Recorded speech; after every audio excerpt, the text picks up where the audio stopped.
안녕하세요. 대업에서 반도체 업종과 IT 산업 담당하고 있는 김주성입니다. 5월 24일 동진 세미캠 리뷰 진행해 보도록 하겠습니다.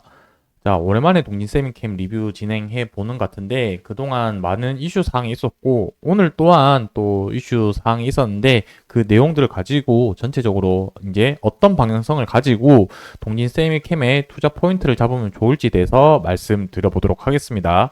자, 제목은 오늘 이슈 있었던 내용 중에 하나인데 삼성전자가 엔비디아 쪽으로 해서 HBM 퀄 테스트를 진행을 했었는데 이 퀄 테스트 탈락을 했다라고 해서 주가가 지금 좀 하락하고 있는 것이 아니냐 뭐 이런 식으로 좀 바라보고 있는데 그 내용과 관련해서 잠깐 살펴볼 거고요.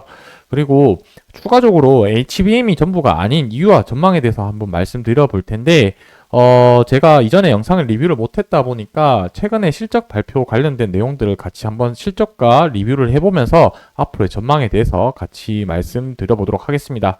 그리고 마지막으로는 차트 보면서 어떤 구간에 지지받을 수 있을지에 대한 부분들을 같이 살펴보면서 영상에서 말씀드릴 테니까 좋아요, 구독 한 번씩 눌러주시고 같이 시청해 주시면 감사하겠습니다. 자, 오늘 관련된 이슈 사항들 한번 점검해보고 가보도록 하겠습니다. 자, 먼저 가장 오늘 이슈 됐던 부분이라고 한다면은 로이터에서 이제 뉴스 기사가 나오게 되었었는데 삼성전자가 HBM 양산하고 있는 부분에 대해서 이제 5세대 제품이겠죠. HBM3E.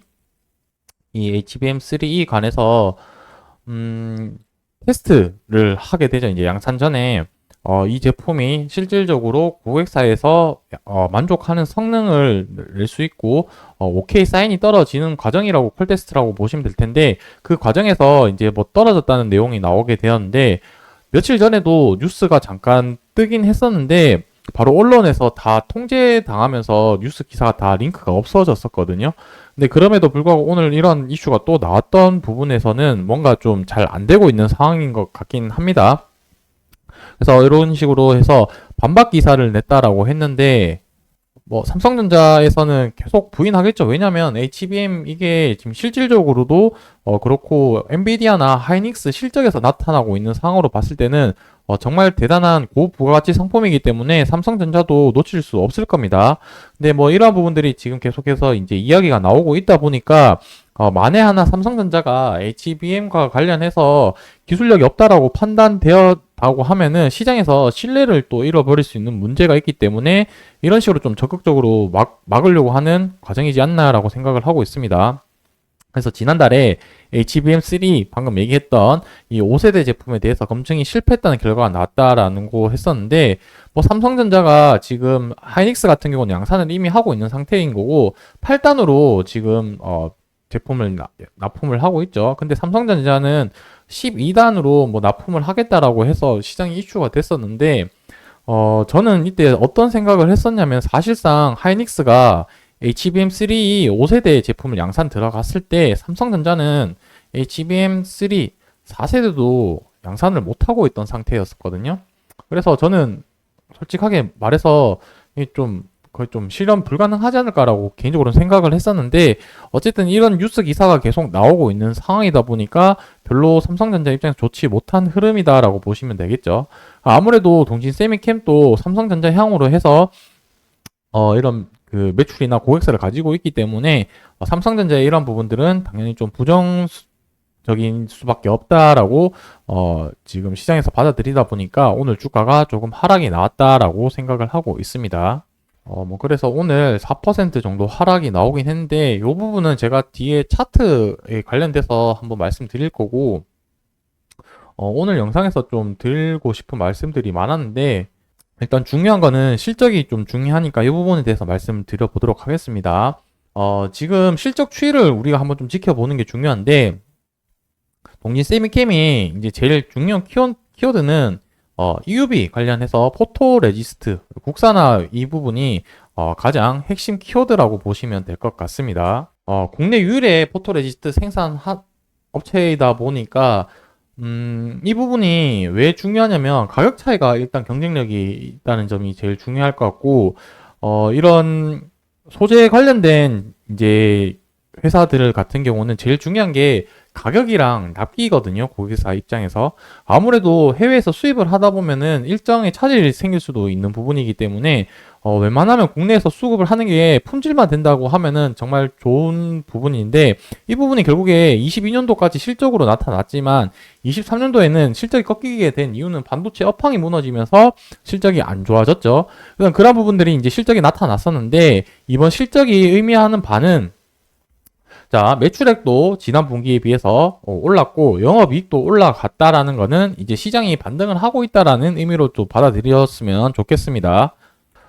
이 부분이 결국에 이제 HBM과 관련해서 첨단 공정에서도 이제 사용을 되다 보니까 매출에도 가능성이 있지만 실질적으로 이제 이 AI 시장이 지속되다 보면은 결국에 밑에 있던 소재, 부품, 장비 회사들, 소부장 기업들까지도 낙수 효과적으로 전반적인 이제 반도체 사이클이 돌아왔었을 때 그때야말로 이제 동진 세미캠이 빛을 발휘할 때라고 생각을 하고 있습니다. 그래서 제가 생각하는 포인트는 HBM이 아니고 HBM도 있으면 좋지만 그것보다 우리가 근본적인 동진 세미캠의 사업 본질적인 가치로 판단했을 때 이 국내 유일하게 포토 레지스트를 생산할 수 있는 이 동진 세미캠의 경쟁력이 지금보다 더 올라갈 수 있기 때문에 그 과정 속에서 당연히 매출이 올라가게 되면은 실적도 좋아질 거고 실적에 따른 주가 상승도 기대해 볼 수 있다는 점에서는 지금부터는 시간이 중요한 시점이라고 생각을 하고 있습니다.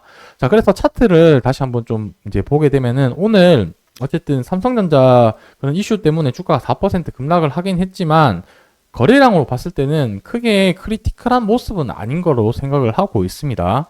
만에 하나 진짜 문제가 있었다면 거래량이 뭐 최소한 500만 주 이상은 터졌을 거라고 생각을 하는데 이 부분에 대해서는 추세가 지금 살짝 무너지긴 한 것 같긴 하지만 시간이 걸릴 뿐이지 저는 다시 회복할 가능성이 높다라고 생각을 하고 있거든요. 왜냐면 오늘 이슈 있었던 부분은 기업의 본질적인 가치를 훼손을 하는 것이 아니라 플러스 알파가 될 만한 요소 부분이 안 좋아졌다라는 부분 때문인 거지. 요약을 하자면 본질이 훼손된 게 아니라 흠집 정도 낮다라고 저는 좀 생각을 하고 있으니 그러한 부분들로 관점을 봤을 때는 본질이 아직 가치가 잃지 않았기 때문에 다시 본질을 되찾아서 주가도 올라갈 가능성이 높다 이렇게 좀 생각을 하고 있습니다.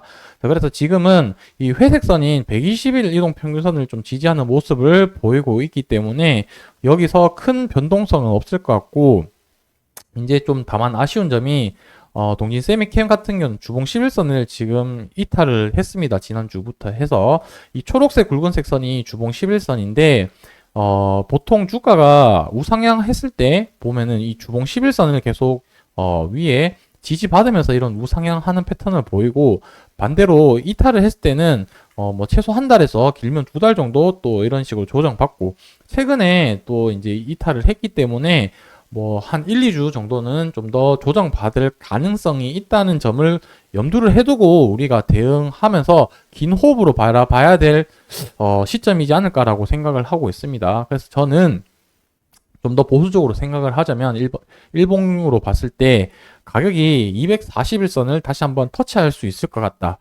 근데 가격으로 조정을 해서 터치하기보다는 기간 조정을 통해서 옆으로 횡보를 하고 이 241 이동 평균선이 이제 올라올 때까지 기다렸다가 이 터치를 할 때쯤에 방향성이 결정되지 않을까라고 생각을 하고 있습니다. 그래서 오늘 영상은 제가 드릴 말씀을 일단 이 정도로만 좀 정리를 하고요. 오늘은 좀 큰 틀에서 오랜만에 영상을 말씀을 드리다 보니까 드렸죠. 이제 HBM 관련했던 시장 분위기 그리고 추가적으로 동진 세미캠에 관련된 시장에 이슈 있는 부분들에 대해서 주가에 영향을 미칠 만한 요소들이 몇 개 더 있는데 이 부분은 다음번 영상에서 제가 또 자세하게 풀어드리도록 할 거고 실적이랑 업황 또 이런 전반적인 전방 산업에 대한 분위기들 디테일하게 하나씩 또 계속해서 앞으로 풀어드릴 테니까 좋아요, 구독 눌러주시고 뿐만 아니라 이런 차트적인 이제 지지 라인, 저항 라인들도 제 생각을 계속해서 같이 말씀드려 볼 테니까 다음번 영상에서 시청해 주시면 감사하겠습니다. 오늘 영상 여기서 마무리하도록 하겠습니다.